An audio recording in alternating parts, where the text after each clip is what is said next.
Pero ikaw, naramdaman ko yung pagiging mabuting leader mo.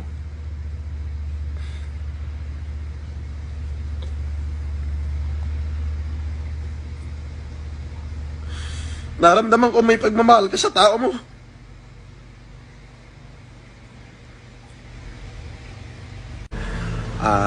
Muli po mga kababayan, magandang gabi po sa inyo. Pakishare po mabuti itong video na ito dahil ito po ay ito po ang pinaka-importanting live ko. Pakishare po. Alam niyo po, ako po ay katatapos ko lamang pong panoorin ang live o ang medyo delayed na po. Katatapos ko lamang pong panoorin ang live ni Mayor Isko Moreno. Mayor Isko, nararamdaman ko yung pagiging mabuting pinuno mo, Mayor Isko. Mayor, marami na rin po akong commitment sa buong Pilipinas po at dahan-dahan ko pong pinapacilitate yung mga bigas na akin pong ibinabahagi sa mga taong bayan. Pero narinig ko po kayo kanina, Mayor Isko, yung inyo pong tangis, yung inyong hinagpis bilang isang bilang executive ng inyong ng lungsod ng Maynila, na talaga pong gustong-gusto nyo pong tulungan ng Maynila, Mayor Isko. Talaga pong parang ang Maynila po ay kayo. Parang kapag yung sugat ng kapraso ng Maynila ay sugat ding nararamdaman sa puso nyo. Mayor, yayabangan kita ngayon, Mayor Isko. Sa ayaw at sa gusto mo, Mayor Isko, kahit na hindi mo sabihin sa akin, Mayor, pupuntahan kita sa ayaw at sa gusto mo. Magdadala po ako ng isang truck na bigas para sa'yo. Para matulungan mo lang yung mga kababayan mo, Mayor. Nararamdaman kita. Alam mo,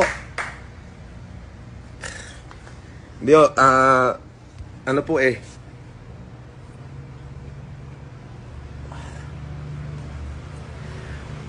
nararamdaman kita, Mayor.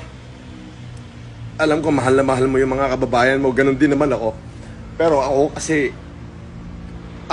nararamdaman ko kasi ako, tumutulong na ako. Binabatikos pa ho ako Pero, Mayor, tanda mo, inspiration kita. Matigas ako. Wala akong pakialam sa lahat ng bumabati ko sa akin. Wala rin akong pakialam kung anong kaso ikakaso nila sa akin, Mayor. Haharapin ko yan. Pero ikaw, naramdaman ko yung pagiging mabuting leader mo.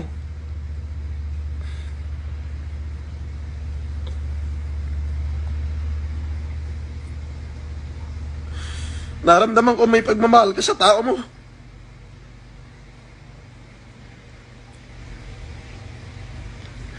Kaya sa ayaw at sa gusto mo, pupuntahan kita. Doon lamang sa abot ng makakaya ko. Kasi hindi naman ako taga Maynila. Probinsyano ako Bibigyan kita isang truck na bigas. Bahala ka rin sa mga kababayan mo.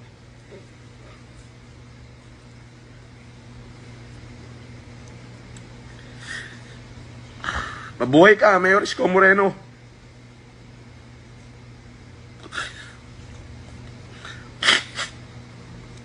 Ako, Mayor, di ko alam kung saan ako pupunta.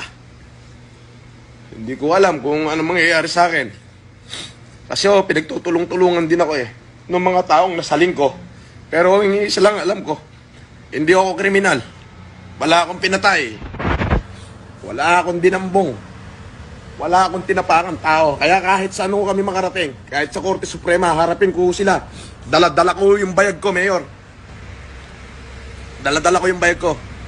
Mabuhay ka, Mayor Isko. Hindi ko nahahabaan tong aking message kasi baka mabura Paki-share na lamang po at makarating kay Mayor Isko Moreno. Mayor, hindi mo na ako kailangang i-PM. Yung pong aking secretary na si Miss Elizabeth Lopez de Leon, pipilitin ko kung makipag-coordinate agad sa inyo. Magpapadala ako ng tulong sa inyo. Pasensya ka na, yun lang kaya ko. Isang truck na bigas lang kaya ko para sa iyo, Mayor. Maraming salamat.